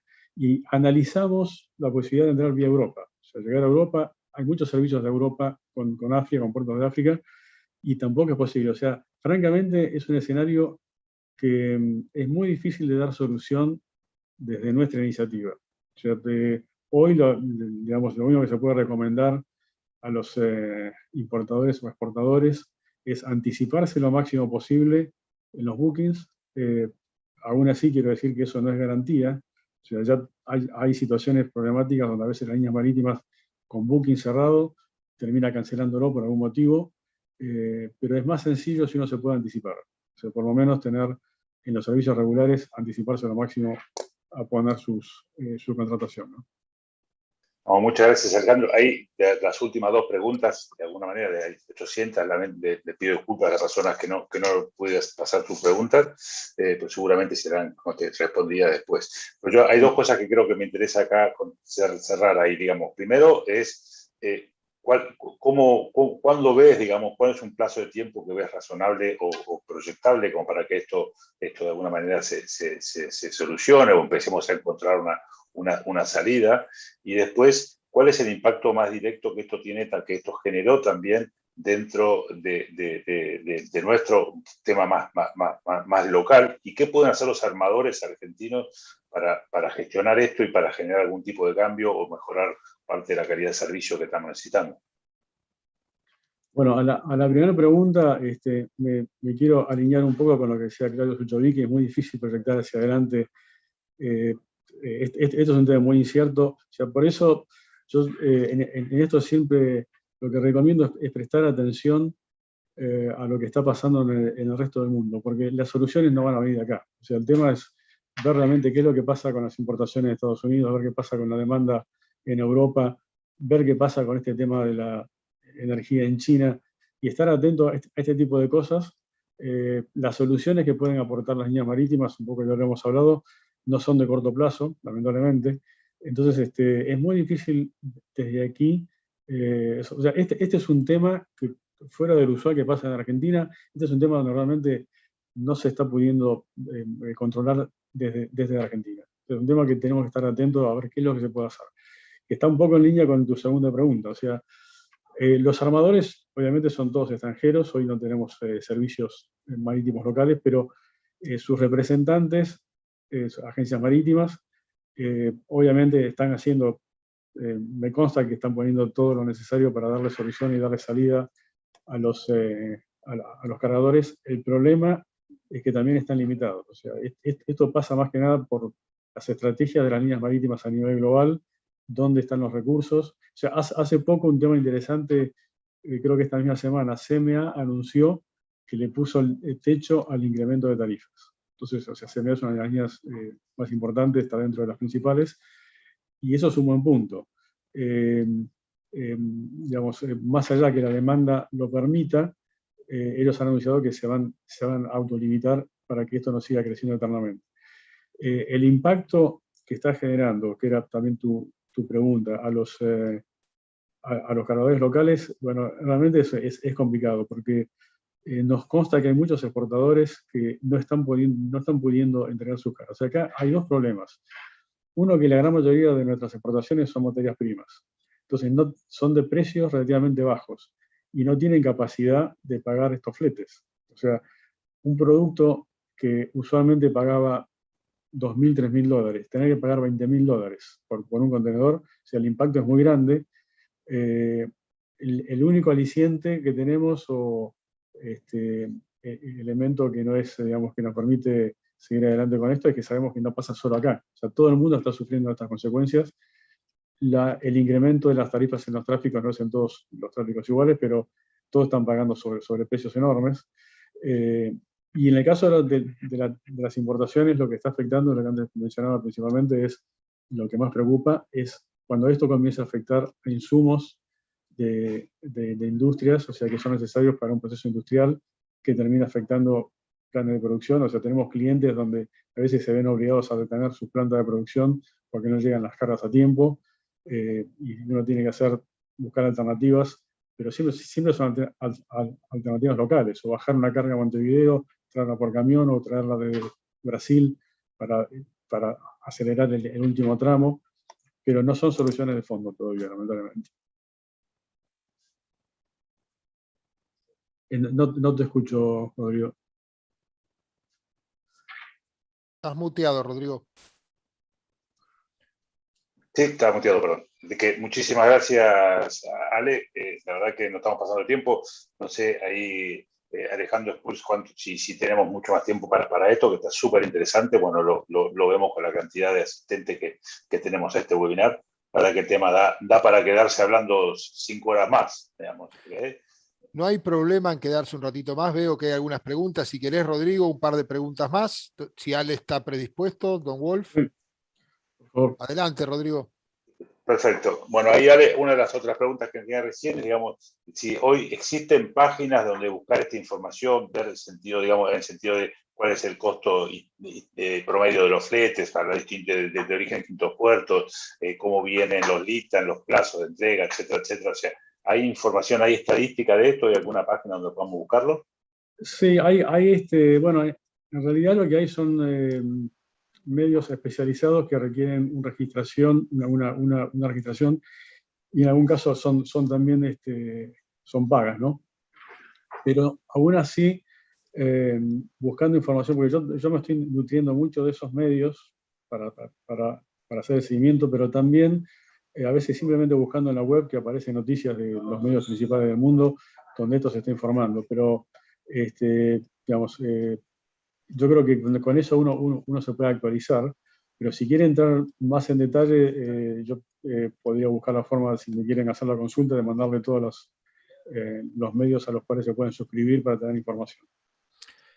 Ahí me echo yo, Rodrigo y Ale, cuando mandemos el video, el enlace para poder revivir el evento, vamos a tener un sistema de preguntas para los oradores donde pueden volcar todas estas inquietudes y nosotros se las haremos llegar a sea Alejandro, sea Claudio, sea Arlog, para poder canalizar esa respuesta. Así que quédense tranquilos que el que hizo esa pregunta en el sistema que venga post-evento la va a poder volver a hacer y nosotros le contestaremos en un tiempo prudencial estos medios en los cuales pagando una monedita se puede acceder a la información. Seguí, Rodrigo. Perfecto. Y por ahí otra pregunta, Ale, es, digamos, para todo este tema de los transit time, que claramente impacta en lo que es la disponibilidad de contenedores o todo el ciclo completo de la logística, ¿qué podemos hacer para bajarlo? Porque hoy, claramente, por defecto de la pandemia, por falta de disponibilidad de gente, tanto en los puertos como en nuestras propias plantas o donde sea, los tiempos de demora de un contenedor, digamos, del forzoso mismo, porque se han estirado, han crecido enormemente. Entonces, ¿qué podemos hacer hoy por hoy nosotros como autores de la logística para bajar esos tiempos y empezar a ayudar o aportar, si querés, nuestro granito de arena a mejorar toda la cadena? Bueno, a ver, primero para que tengamos claro cómo es el esquema. En condiciones normales, las líneas marítimas tienen un schedule bastante estable, donde tienen fechas establecidas para llegada a los puertos. O sea, tienen, por ejemplo, un día de la semana específico donde llegan los barcos, siempre se cumple, puede tener alguna demora. A ver, principalmente en los servicios que vienen de Oriente, a veces vienen por un tema de tifón, por lo que fuera, se cambian, tienen que hacer un desvío de ruta, pero generalmente se cumplen. Los mismos servicios tienen puertos estables y puertos que pueden ser ajustables, o sea, puertos fijos que tienen que cumplir por diferentes motivos y otros que son más regulares. Pero en la práctica es bastante regular. Y esto implica que las terminales portuarias ya tienen las ventanas de tiempo armadas para recibir a esos barcos. Cuando esto se altera, el buque pierde la ventana, entonces ya hay otro que entró primero y ese tiene que esperar no a que se salga, sino a que los demás buques que tienen ventana terminen. Entonces, o sea, perder una entrada a una terminal implica perder mucho más tiempo, que no solamente el tiempo de llegada tarde al puerto. Ahora, hoy, con este escenario, donde todos los buques están siendo demorados sistemáticamente en todas las terminales, esto no está funcionando, obviamente, como lo mencioné, y las terminales tienen que estar haciendo constantemente evaluaciones, a ver a qué buque ingresa, en dónde le ingresa, por la característica del buque, las condiciones del muelle, etc. Y esto es un tema que realmente está complicando la operación. Acá en Argentina, a ver, hay algunas terminales, por un tema de cantidad de embarques semanales, pueden estar mejor, otras están más congestionadas, pero digamos todavía es un tema que se está manejando. Ahora, en las rutas, viniendo principalmente los barcos que vienen desde Oriente, ya salen con demora. Entonces, están teniendo problemas en todos los puertos siguientes, porque ya saben que no van a entrar en su ventana, y aunque llegaran a tiempo, saben que tienen buques esperando, así que se tienen que poner a la cola y esperar. O sea, realmente el tema está muy, muy complicado. ¿Qué se puede hacer frente a esto? Y bueno, no mucho. Acá hay quienes, digamos, ¿cuál es la forma de tratar de ir por fuera? Algunos operadores han buscado hacer algo que es inusual, por ejemplo, los agentes de carga, el freight forwarder, y es contratar su propio barco. O sea, buscar, digamos, hoy si bien es un problema que no existe, es conseguir carga. Hoy sobra la carga, principalmente porque no hay barcos. Entonces, algunos operadores han tomado el riesgo de chartear un barco y actuar como un armador cuando no es su función. Pero esto es algo que ya, digamos, quienes han visto la oportunidad lo han hecho y ya no hay barcos. O sea, estamos hablando, los barcos habituales, por ejemplo, que vienen a Argentina están en el orden de los 9.000 TEUs, que es una medida intermedia. O sea, pensemos que los más grandes superan los 20.000 TEUs en los tráficos este-oeste entre Europa, Asia, Estados Unidos. Y lo que algunos se han tomado, han podido encontrar buques de 5.000 TEUs. Para tomar un dato, usualmente estos barcos de 9.000 TEUs pueden estar en orden de los $30.000, $40.000 por día. Han llegado a los 75.000 como una cosa extrema, pero hace poco salió publicado en uno de estos medios que hay barcos de 5.000 TEUs que están pagando $400.000. Una cosa totalmente sideral. Ahora, con estos niveles de flete, obviamente es posible pagarlo. Es posible pagarlo con una menor rentabilidad, obviamente. Por lo tanto, están sacando, como antes comentaba, buques que ya habían sido dados de baja como scrap y los están poniendo a navegar nuevamente. Pero francamente, yendo a la pregunta, no hay muchas alternativas. O sea, hay que estar atento y estar en contacto con los diferentes prestadores de servicio a ver dónde se puede encontrar una solución. Digamos, cuando estamos hablando, por ejemplo, de insumos de producción, donde a lo mejor un día o 2 días son críticos para no parar una planta industrial o lo que sea, bueno, las alternativas es empezar a ver, siguiendo el barco, considerando la ruta, si es necesario pedir a la línea que entregue la carga en un puerto previo para traerla por vía terrestre, que esa es una alternativa que puede funcionar, pero estamos hablando siempre de muy corto plazo. O sea, no se puede todavía encontrar una solución para los viajes completos, ¿no? Bueno, muchísimas gracias, Alejandro. La verdad que un placer contar con vos en este encuentro. Espero haber estado yo a la altura de las circunstancias con transmitirte estas preguntas correctas. La verdad que es muy, muy interesante. Me parece que es un tema que hoy por hoy está en boca de todos nosotros, digamos, que vemos la logística. Y seguramente, como estaba viendo recién, ¿no? Va a dar para el año que viene, va a seguir siendo un tema de conversación y con un gran impacto, y esto encima si le sumamos la problemática local, como comentaba Claudio, con la poca disponibilidad de dólares y la imprevisibilidad que tenemos en lo que es la autorización de SIMIS, etcétera, que no entramos en ese mundo, digamos, más político, pero más económico, de alguna manera, que también tiene un impacto fuerte en lo que es el comercio exterior. Así que, por un lado, muchísimas gracias. No, solo te quería comentar, efectivamente esto genera la tormenta perfecta para los operadores, porque problemas internos más problemas externos se suman. Es muy difícil realmente para exportador e importador trabajar en estas condiciones, pero bueno, como vos decís, va a haber que seguirlo y estar atento a lo que pasa en el mundo. Y aprovecho, bueno, para agradecerte, Rodrigo, estuviste más que a la altura, obviamente, y gracias por la invitación nuevamente. No, por favor, gracias a vos. Ahí, Alex Puig, te cedo la palabra. Ahí, todo tuyo. Gracias, don Rodrigo. Bueno, la verdad no me queda más que hacer agradecimientos a todos los que han pasado hoy por acá, desde Raúl Garreta, presidente de ARLOC, por sus palabras en la apertura. Gracias a Claudio Suchovicki por realmente acercarnos esa información tan interesante y tan agradable para terminar estos 4 meses que nos quedan por delante. Gracias a Alejandro Wolf, información súper interesante. Han quedado algunas preguntas en el tintero que vamos a repetir, como dije recién, que las pueden hacer cuando les compartamos el enlace para ver este video nuevamente. Va a haber un sistema y pueden hacernos ahí las preguntas y las haremos acercar tanto a Claudio como a Alejandro Wolf. Y obviamente gracias, Rodrigo Quirós. Muchas gracias por tu moderación. Obviamente estuviste más allá de la altura. Gracias por estar. Bueno, agradecemos nuevamente el apoyo de los sponsors que hoy nos han acompañado en este primer preencuentro virtual de ARLOC.